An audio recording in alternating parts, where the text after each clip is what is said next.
எனக்கு நானே சாட்டை அடி கொடுக்கக்கூடிய நிகழ்வை காலை 10 மணி என்னுடைய வீட்டுக்கு வெளியே நடத்தணும். இன்று காலையிலிருந்து எனக்கு நான் கேட்கக்கூடிய கேள்விகள முக்கியமான கேள்வி, நான் அரசியலே தொடர வேண்டுமா? எதற்காக ஒரு பெண்ணாக இந்த பூமியிலே பிறந்தோம் என்று சிந்திக்க வைக்கும் அளவுக்கு ஒரு கொடூரமான செயல் சென்னையில நடந்திருக்கு. இது போன்ற அமைச்சர்கள் கூட நின்று ஏதோ போட்டோவுக்கு போஸ்ட் கொடுத்தாங்க, நாங்க என்ன செய்யறோம் திமுக சொல்லி இவங்க போட்டோக்கெல்லாம் போஸ்ட் கொடுக்கல. பாருங்க, இவர்கள் எல்லாம் திமுகவினுடைய நிகழ்வுல பங்கெடுக்கக்கூடிய பொறுப்பில் இருக்கக்கூடிய தொண்டர்கள். ஒரு குற்றவாளி இதே போல ஒரு கொடூர செயலை செய்தவன் திமுகவிலே தன்னை இணைத்துக் கொண்டு அமைச்சர்கள் பக்கத்தில் நின்று அங்க இருக்கக்கூடிய லோக்கல் போலீஸ் ஸ்டேஷனுக்கு நான் திமுக காரன் அப்படிங்கிற புகைப்படம் தேவைப்படும். போலீஸ் டிபார்ட்மெண்ட்டை தவிர அந்த எஃப்ஐஆர் யாரும் வெளியே விட முடியும். எல்லாமே இன்டர்நெட் புரோட்டோகால் ப்ரொடெக்டட். அவளை ஈஸியா ஹேக் பண்ண முடியாத சிஸ்டத்தை கேட்டா வடக்கு தெற்கு வடக்கு தெற்கு எத்தனை நாளைக்கு அந்த இளவுல சாவுறது? பெண்களுக்கு குழந்தைகளுக்கு பாதுகாப்பு இல்லாத ஒரு மாநிலத்தில் எதுக்கு உனக்கு மரியாதை கொடுக்கணும்? எதுக்கு மரியாதை அரசியல் கட்சியில் மரியாதை வெங்காயம் தான் கிடையாது. திமுக ஆட்சியிலிருந்து போற வரைக்கும் வெறுங்கால மக்கள்கிட்ட கோரிக்கை வைக்கிறோம். நீங்க பாத்துங்க, நாங்க திரும்பி எலெக்ஷன் பணம் எல்லாம் கொடுப்போம். நீ 1000 கோடி கூட வீடு திறக்க எல்லாம் வா. பாதி நேரத்தில் நானே என்னை இந்த கட்சியினுடைய தலைவராக கேட்டிருக்கேன். உண்மையாலுமே நம்ம தமிழ்நாட்டில் அரசியல் தான் பண்ணிட்டு இருக்கோமா?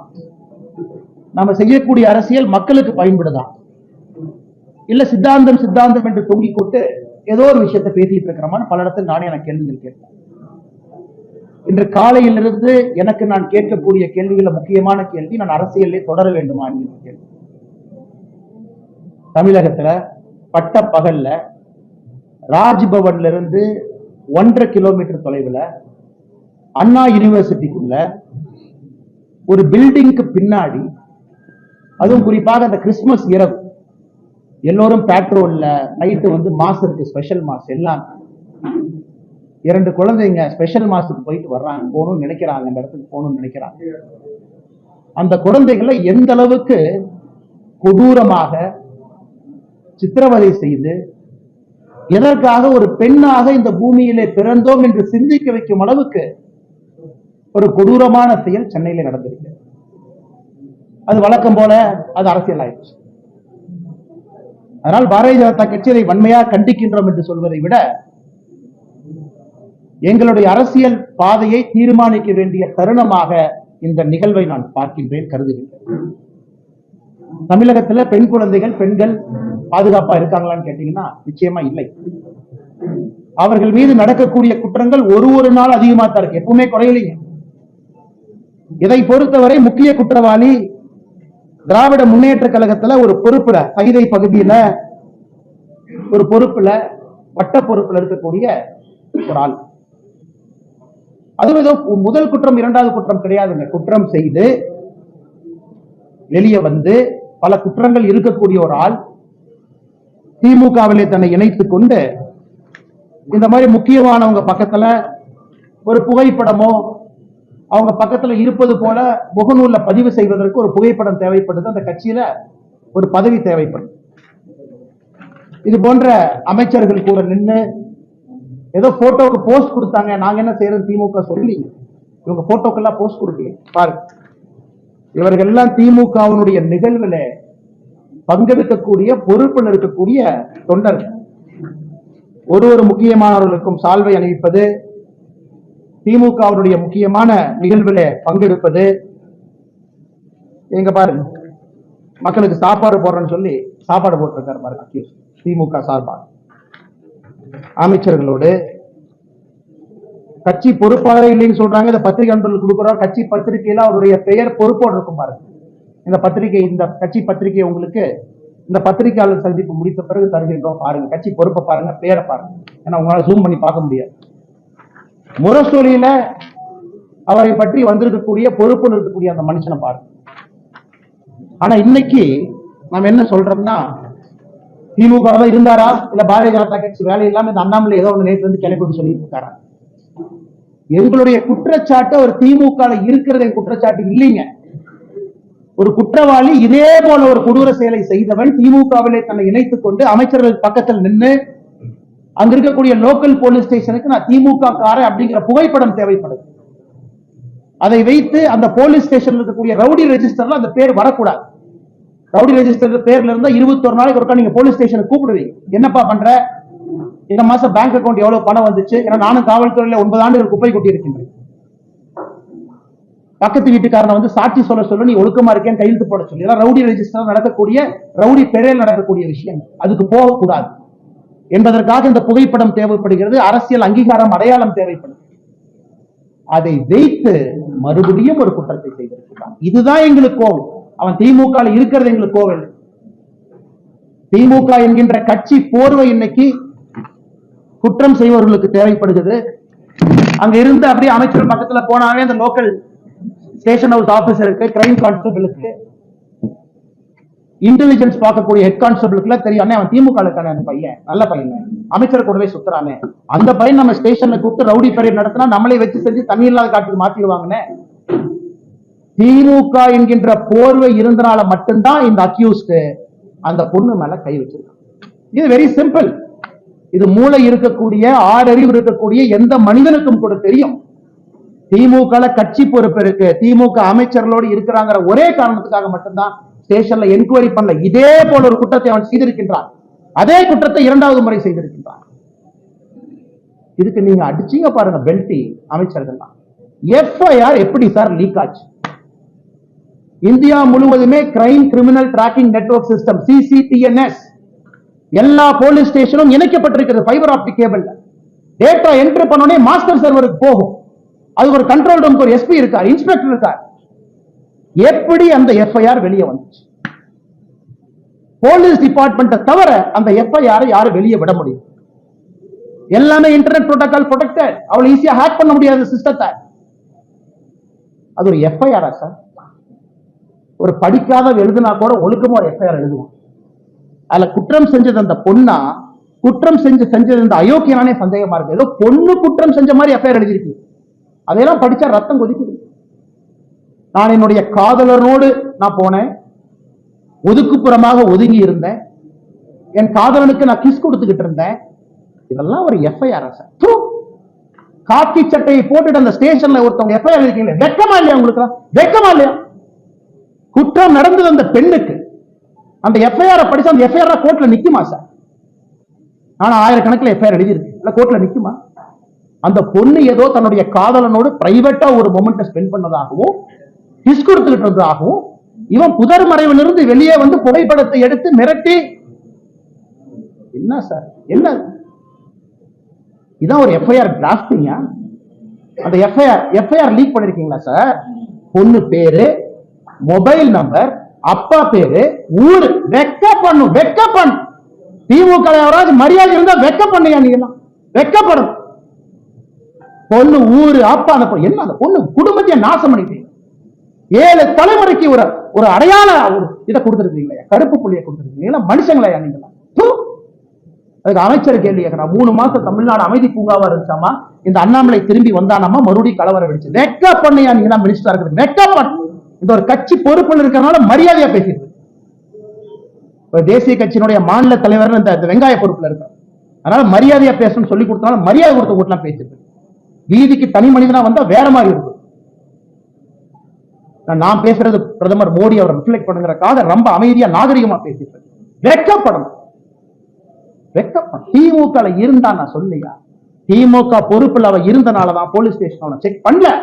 அவனை போலீஸ் ஸ்டேஷன்ல செக் பண்ணாதனாலதான் அவன் தைரியமா வெளியே வந்தான். அவன் தைரியமா வெளியே வந்து அந்த எஃப்ஐஆர் படிச்சா ரத்தம் கொதிக்க, ரத்தம் கொதிக்க. என்ன எஃப்ஐஆர் டிராஃப்ட் பண்ணிருக்கீங்க? என்ன எஃப்ஐஆர் டிராஃப்ட்?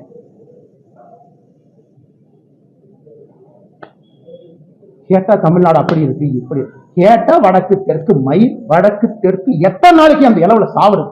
எத்தனை நாளைக்கு சாவுறது? 60 வருஷமா வடக்கு தெற்கு. நாளைக்கால இன்னும் ஆரம்பம் பண்ணுவாரு திமுக. டாக்ஸ் கொடுக்கல, மயிர் கொடுக்கல, மட்டை கொடுக்கல. அது உட்காந்து காலங்காலத்துல பிரஸ் மீட்ல வேலை இல்லாம நானும் பேசிட்டு இருப்பேன். இவ்வளவு கொடுத்தோம், இவ்வளவு டாக்ஸ் அளந்து கொடுத்தோம், இவ்வளவு அள்ளி கொடுத்தோம். மக்கள் பிரச்சனை யாராச்சும் பேசுறோமா? தமிழ்நாடு அரசியல மக்கள் பிரச்சனை பேசுறோமா? காரி துப்புரமா இருக்கு அரசு, காரி துப்புரமா இருக்கு. அதனால்தான் இதற்கு ஒரு முடிவு கட்ட வேண்டும் என்று முடிவு செய்திருக்கிறோம். இந்த அரசியல் நீ ஆகாதுங்க, இந்த அரசியல் ஆகாது.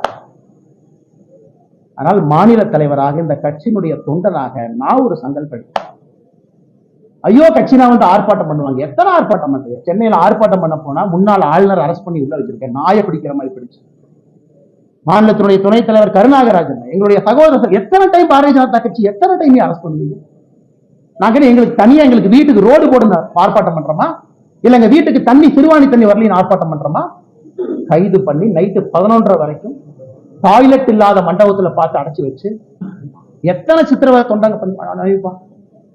அதனால இன்னி உங்களுக்கு இந்த ஆர்ப்பாட்ட வேலையெல்லாம் இல்லை. இன்னிலிருந்து நாங்க வேற மாதிரி தான் உங்களுக்கு டீல் பண்ண போறோம். நாங்க ஆர்ப்பாட்டம் பண்ண கலெக்டர் ஆபீஸ் வருவோம். எங்க ஆளு எல்லாம் காலங்காத்தா 8 மணிக்கு கிளம்பி வருவாங்க.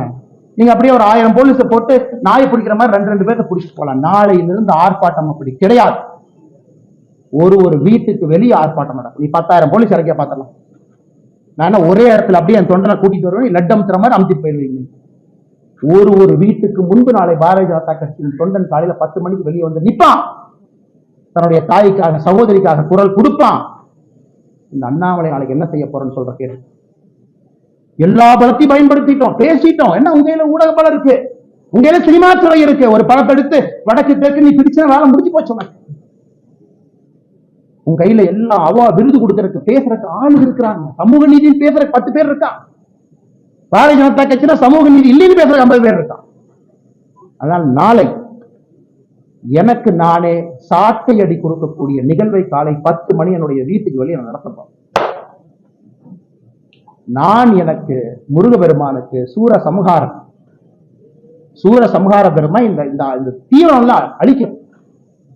நாளை காலை 10 மணிக்கு மாநில தலைவராக என்னுடைய இல்லத்திற்கு வெளியே நான் நின்று சாட்டையால் என்னை 6 முறை நான் அடித்துக் கொள்ளப் போகிறேன். சாட்டை என்னை அடிச்சு நாளையிலிருந்து திமுக என்கின்ற கட்சி தமிழகத்தில் ஆட்சியிலிருந்து அகற்றப்படும் வரை நான் செருப்பு போட மாட்டேன். இந்த அரசியல் நானும் 3 வருஷம் பண்ணி பார்த்துட்டேன். முடிவு வரும், முடிவு வந்தே ஆகும். சும்மா இத்தனை நாளைக்கு எத்தனையாக நானும் வண்டி ஓட்டுறேன். வந்தது வேறு, செய்வது வேறு, நடந்து கொண்டிருப்பது. நாளையிலிருந்து திமுக ஆட்சியிலிருந்து அகற்றப்படும் வரை இந்த பத்திரிகையாளர் சந்திப்பு முடிச்சு செருப்பை கழித்தா நீ ஆட்சியிலிருந்து இறங்குற வரைக்கும் நான் செருப்பு போட மாட்டேன். பார்க்கல. நாளையிலிருந்து 48 நாட்கள் நான் விரதம் இருக்க போகிறேன். பிப்ரவரி 2வது வாரம் முடியும். 6 படை வீட்டுக்கு நான் போவேன். முருகபெருமான்கிட்ட முறையிட போறேன். எல்லாத்திட்டையும் முறையிட்டாச்சு. நேஷனல் கமிஷன் ஃபார் உமன் முறையிட்டாச்சு. வேலை இல்லாம லெட்டர் எழுதிருக்காங்க 3 பேர் வேலை இல்லை. அம்மா வாங்கம்மா, தயவு செஞ்சு குடிங்கம்மா, இவங்கெல்லாம் வயலேட் பண்ணிட்டாங்கம்மா, செக்ஷனை பாருங்கம்மா. எத்தனை கடிதம் ஹியூமன் ரைட்ஸ் கமிஷன் 15 எழுதியாச்சு. நேஷனல் கமிஷன் ஃபார் உமன் வேலையெல்லாம் 30 ட்விட்டர்ல போறவங்க வேலை. இன்னி பார்த்துக்கலாம் அரசியல், இன்னி பார்த்துக்கலாம். நாகரீகமான அரசியல். இந்த பவுண்ட் பை நீங்க அநாகரிகமா பேசுறீங்க, சோசியல் மீடியால குடும்பத்தை எடுக்கிறீங்க, என்ன வேணாலும் நீங்க பேசுறீங்க. கேட்டா அப்படியே கட்சி போறதுக்கு ஒழிஞ்சுக்கு. நாளையிலிருந்து என்னுடைய அரசியலும் அப்படித்தான் இருக்கும். மாநில தலைவர் கட்டுப்பாடு, இனி ஆரோக்கியமான அரசியல், விவாதம், மரியாதை. ஆனா எதுக்கு மரியாதை கொடுக்கணும்? எதுக்கு மரியாதை கொடுக்கணும்? பெண்களுக்கு, குழந்தைகளுக்கு பாதுகாப்பு இல்லாத ஒரு மாநிலத்துல எதுக்கு உனக்கு மரியாதை கொடுக்கணும்? எதுக்கு மரியாதை கொடுக்கணும்? அரசியல் கட்சியில நீ மரியாதை வெங்காயம்லாம் கிடையாது. ஆனா நீங்க வாங்கின இந்த இஷ்யூ பேசுங்க. எத்தனை இஷ்யூ தமிழ்நாட்டில் பேசுறேன். ஆனா டங்ஸ்டன் இஷ்யூ டெல்லிக்கு போங்க, எத்தனை டைம் போறோம். ஆனா மீத்தேன் பிரச்சனை ஆச்சுன்னா டெல்லிக்கு போங்க, எத்தனை டைம் போறோம், எத்தனை போற வேற இதேதான் வேலை. அதனால் நாளை எனக்கு நானே சவுக்கடி காலை 10 மணிக்கு என்னுடைய இல்லத்திற்கு வெளியே நான் கொடுத்துட்டு பாரதிய ஜனதா கட்சியோட எந்த தொண்டனையும் இது நீங்கள் செய்ய வேண்டாம் என்று நான் அன்போடு சொல்லுகிறேன். நீங்க யாரும் செய்ய, வீட்டுக்கு வெளியே வந்து நிற்க வேண்டியது உங்களுடைய கடமை. ஒரு சகோதரியோடு, சகோதரனோடு, அவர்களோடு நாங்கள் இருக்கின்றோம் என்று உணர்த்த வேண்டியது நம்முடைய கடமை. தீய சக்தி அழிக்கப்பட வேண்டும். தமிழகத்தை அழிக்கணும், வேற வழி இல்லை. படிக்கணும் பாருங்க. எத்தனை கேங் ரேப், எத்தனையா பண்ணுவீங்க, என்னையா பண்ணுவீங்க தெரியாம கேட்கிறேன். 14/8/2024 gang rape of M woman accused யார்? கவிதாசன். என்ன நடக்குன்னா உதயநிதி ஸ்டாலின் ஃபேன் கிளப் ஒருத்த நாள் 2/1/2023 youth wing of DMK sexual assault of woman police constable லட்சணம் விளங்கி 22/3/2022 gang rape of 22-year-old woman in Virudhunagar after blackmailing ஒரு வீடியோ. கேட்டா கட்சி அப்படி யாருமே இல்லை, பொய் சொல்றாரு. அண்ணாமலை வந்ததுக்கு அப்புறம் வேலையை நாம் செய்யறாரு. அதனால் பத்திரிகை நண்பர்களே, வேறு வழி எங்களுக்கு இல்லை. மக்களுடைய கவனத்தை ஈர்ப்பதற்கு எங்களுக்கு வழி இல்லை. சாமானிய மிடில் கிளாஸ் பையன் கொதிக்கணியா? மிடில் கிளாஸ் ஆள் எந்திரிக்கணும். அவன் எந்திரிக்காமல அரசியல் எந்த மாற்றம் இல்லை. சும்மா அப்படியே பேசிட்டே வண்டி ஓட்ட வேண்டியதான். 1 country 1 election, அது 1 மாசம் ஓட்டு, இது 1 மாசம் ஓட்டு, டங்ஸ்டன் 3 மாசம் ஓட்டு, மீத்தேன் ஹைட்ரோ கார்பன் 6 மாசம் ஓட்டு. அவ்வளவுதான். நம்ம எல்லாம் மறந்துடுவோம். எதுக்காக இருக்கிறோம், என்ன வேலை செய்யும். ஆனா மறுபடியும் நான் சொல்வது, நடுத்தர வாழ்வு வாழக்கூடிய நீங்க தயவு செஞ்சு வெளியே வாங்க, பேசுங்க, கேள்வி கேளுங்க, ரோட்ல வந்து நில்லுங்க, நாளைக்கு கேளுங்க. லோக்கல் எம்எல்ஏ தெரியும், உங்க ஓட்டு நீங்க போட மாட்டேங்க தெரியும். இந்த இலவச பணத்தை எல்லாம் எலெக்ஷன் அப்ப தூக்கிட்டு இப்ப எலெக்ஷன் தெரியும். ஆனால் பத்திரிகை நண்பர்களுக்கு என்னுடைய அன்பான வேண்டுகோள், நீங்களும் அதை கேட்கறீங்க, மீடியால டிபேட் வைக்கணும், விவாத பொருள் வைக்கணும். நாமளும் மனுஷங்க தான், அதே சாப்பாடு சாப்பிடுறோம், 6 அறிவு இருக்கு. நம்ம வீட்டுல நடந்ததுதான் சும்மா இருப்போங்களா? கத்தி எடுத்து வெட்ட போக மாட்டோம். விவாத பொருள் பேசவே வர சொல்லு. எதுக்கு அப்படி பண்றீங்க கேளு. ரிப்பீட் பண்ற எதுக்கு ரவுடி சீட்ல வைக்கலன்னு கேளு. பொறுப்பேற்று கமிஷனர் வேலை சொல்லு. குறைந்தபட்ச டெப்டி கமிஷனர் வீட்டுக்கு போச்சு. ஆனால் இதை சொல்ல வேண்டும் என்பதற்காகத்தான் அந்த பத்திரிகை சந்திப்பு. இதை தவிர வேற எந்த இது சம்பந்தமான கேள்விகளுக்கு நம்ம பதில் சொல்றோம். அன்னைக்கு கோயம்புத்தூர் இதாயிருச்சு, கரண்ட் போயிடுச்சு, இதெல்லாம் இன்னைக்கு இல்லை. நாளைக்கு நாளானைக்கு கரண்ட் போனது, தண்ணி இல்லாதது. திமுக ஆட்சியிலிருந்து போற வரைக்கும் வெறுங்கால மக்கள்கிட்ட கோரிக்கை வைக்கிறோம். நீங்க பாத்துங்க, நாங்க திரும்பி எலெக்ஷனுக்கு பணம்லாம் கொடுப்பாரு. நீ 1000 கோடி கூட வீட்டு திறக்க எல்லாம் பணம் கொடுக்காம தான் மறுபடியும் எலெக்ஷன் நிற்போம். என்ன வேணுமோ பண்ணி இன்னி சரி போடுறது கிடையாது. திமுக ஆட்சியிலிருந்து வெளியே போற வரைக்கும் வெறுங்கால் தான். இன்னி பாத்துக்கலாம், வாங்க இறந்து சும்மா அந்த வடக்கு தெற்கு ஏதோ ஒரு இடத்துல நிற்பேன். 234 தொகுதி இருக்குல்ல, மக்கள் நம்பி நிற்போம், பார்த்துக்குவாங்க.